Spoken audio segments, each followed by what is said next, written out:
Merci beaucoup pour le soutien. Nous avons bien. Nous avons une image. Moïse Mbie Azana, aéroport, il y a bima. Babotolia passeport, c'est faux. Naturel aucun aéroporté. Nous avons bien. Et le seul voyage que nous avons préparé, c'est le 21 novembre, on a encore Arena. Merci, c'est tout. Le reste, nous avons ça. Je suis en bonne santé. Merci Mingi. Va continuer à soutenir la chef de l'État, papa Félix, et puis maman Denise, ma maman de tous les jours. Et merci. Un dimanche, un sermon, une phrase. Et depuis ce jour-là, la RDC n'est plus jamais la même. Le 10 mai 2026 à Kinshasa, dans l'église Cité Bethel, le pasteur Moïse Mbie monte en chair. Pas pour chanter, pas pour bénir, pour briser le silence. Il regarde son assemblée, il prend une grande inspiration et il dit, il y a des rassemblements des pasteurs où, quand ils se retrouvent, ils prennent du vin. Ils parlent de la politique, ils pensent à une seule chose. On va changer la constitution. Et c'est devenu un camp des lépreux, messieurs et dames. Alors, est-ce que vous savez qu'il existe des camps des lépreux sur cette terre? There are camps of leprosy camp on earth. Il y a des endroits, des amitiés quand vous entrez. Come on, Et puis tu remarques que vous tous vous réfléchissez de la même manière. Vous fonctionnez de la même manière. Vous avez les mêmes limites. Et l'amitié est devenue un camp des lépreux. Your relationship becomes the camp of leprosy. Il y a des rassemblements de pasteurs. Quand ils se retrouvent, ils prennent le vin. When they encounter, Ils parlent de la politique. Ils pensent à une seule chose. Bon, on va changer la constitution. Bon, c'est tout. Et c'est devenu un camp des lépreux. That is a camp of leprosy. Ils n'ont que ça, ils bénissent plus personne. They bless nobody. Attention, They fais have attention. Take Que her. votre rassemblement ne devienne pas un camp des lépreux. aujourd'hui dans cette vidéo, on va tout décortiquer ensemble. On va tout décortiquer ensemble. C'est que Moïse Mbie a vraiment dit et pourquoi c'est révolutionnaire. Le nom de pasteur visé, les réactions, les attaques contre lui. Les rumeurs qui circulent sur un possible blocage à l'aéroport. Et le concert de l'accord Arena qui pourrait tout changer.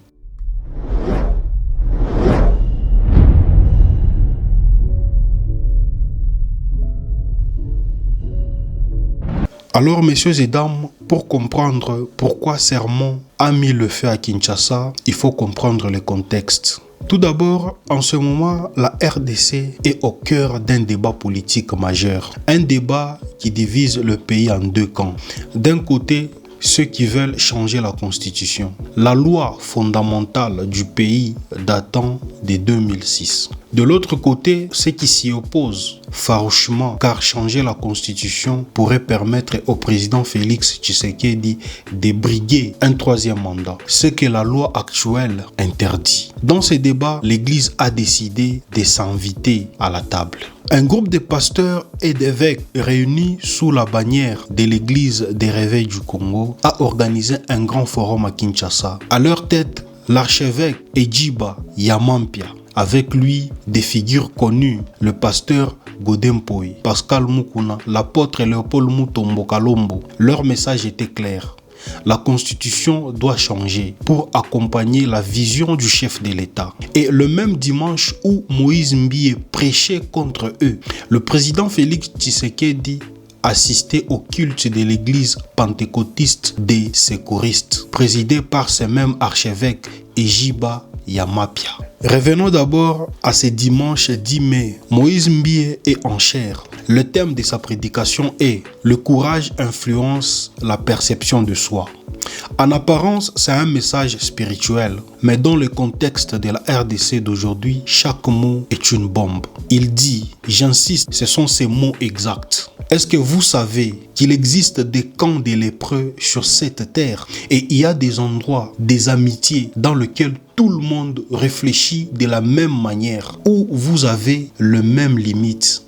Puis il précise, il y a des rassemblements de pasteurs. Quand ils se retrouvent, ils prennent le vin, ils parlent de la politique, ils pensent à une seule chose, on va changer la constitution. Et c'est devenu un camp des lépreux. Et non que ça. Il conclut avec cette phrase qui va tout déclencher. Que le Seigneur fasse grâce pour que je ne me retrouve jamais dans un camp des lépreux. Alors, messieurs et dames, Ici, comprends bien ce qui vient de se passer. Moïse Mbie, l'un des artistes gospel les plus écoutés de toute l'Afrique francophone. Il vient de comparer ses collègues pasteurs, des hommes qui soutiennent le régime, à des lépreux dans la Bible. Et la lèpre, c'est la souillure, la contamination, l'exclusion. C'est l'image la plus forte qu'un homme de Dieu puisse utiliser. Il ne s'est pas arrêté là. Le lendemain, sur les antennes de Top Congo FM, il révèle quelque chose de fascinant. Je reçois des hommes de Dieu qui me proposent de créer un mouvement de pasteurs pour manger de l'argent. Des pasteurs qui lui proposent de rejoindre un système pour de l'argent. Et il a dit non publiquement. Messieurs et dames, après un sermon comme ça, les réactions ne se font pas attendre et elles viennent de partout. Ici, on va prendre d'abord la réaction numéro 1. L'UDPS, le parti au pouvoir. Des militants proches du parti présidentiel ne font pas dans la dentelle. Ils lâchent une attaque personnelle directe contre Moïse Mbie. Leur argument, il ne serait même pas vraiment congolais. Il accuse d'être rwandais. L'opposant Prince Epenge, porte-parole de la coalition Lamuka, réagit immédiatement et dit « Quand le pasteur Moïse Mbie rejoint le peuple pour protéger la constitution et l'UDPS l'accuse maintenant d'être rwandais, la vérité dérange toujours l'UDPS. » Les paroles de l'opposant Prince Epenge.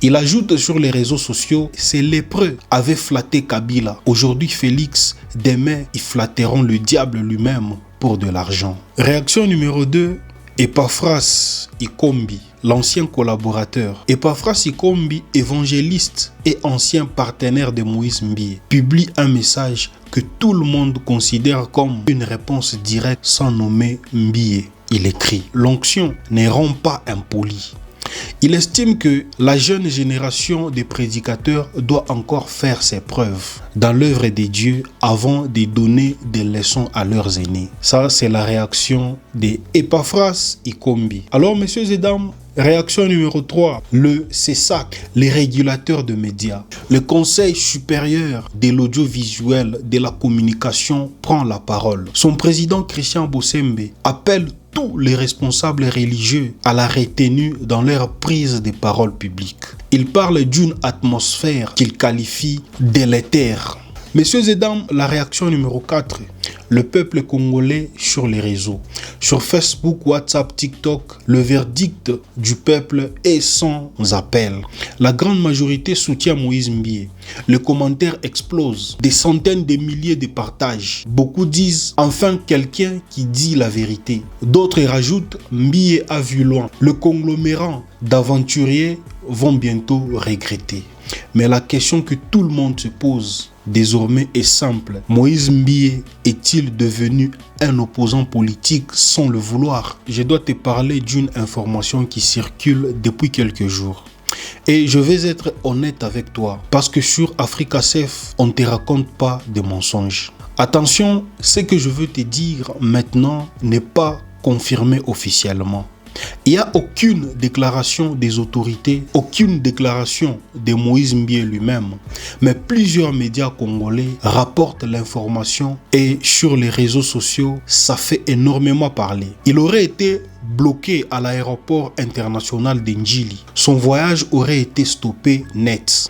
Si cette information se confirme, je dis bien si, alors les questions qui se posent sont énormes. Qui ont donné cet ordre? Est-ce une coïncidence avec son sermon de la semaine précédente? Est-ce que le pouvoir commence à répondre à ceux qui osent s'opposer publiquement? Pour rappel, ce n'est pas la première fois que des personnalités religieuses ou culturelles congolaises font l'objet de pressions après avoir pris position dans le débat constitutionnel.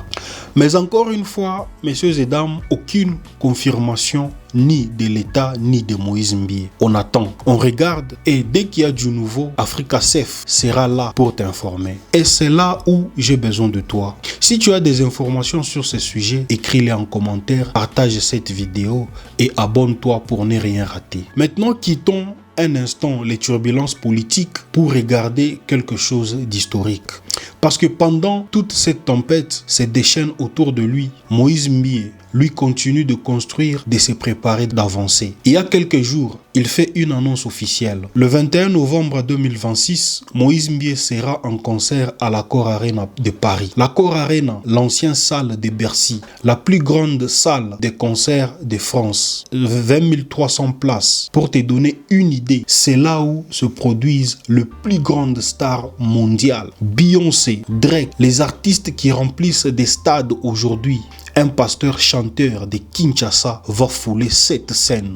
Mais ce qui rend cet événement encore plus fort, c'est l'histoire derrière. L'année dernière, Moïse Mbie avait rempli Arena Grand Paris. Cette année, c'est Bercy. Dans quelques années, qui sait, peut-être un stade. Selon plusieurs observateurs du secteur musical, ces concerts pourraient consacrer Moïse Mbie comme l'un des rares artistes gospel résidant Kinshasa à accéder à une telle scène en tête d'affiche. Lui-même a décrit cet événement comme l'ouverture d'un nouveau chapitre de sa carrière.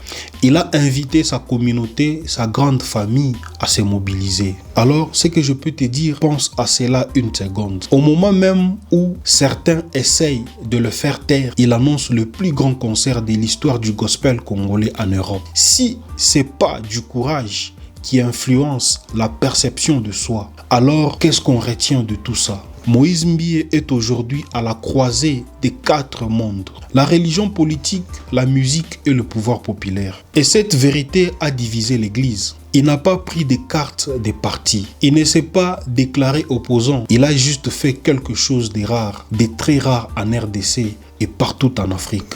Il a dit la vérité depuis une chair, sans filtre, sans calcul. Au moment où tout le monde gardait le silence, cette vérité a divisé l'Église.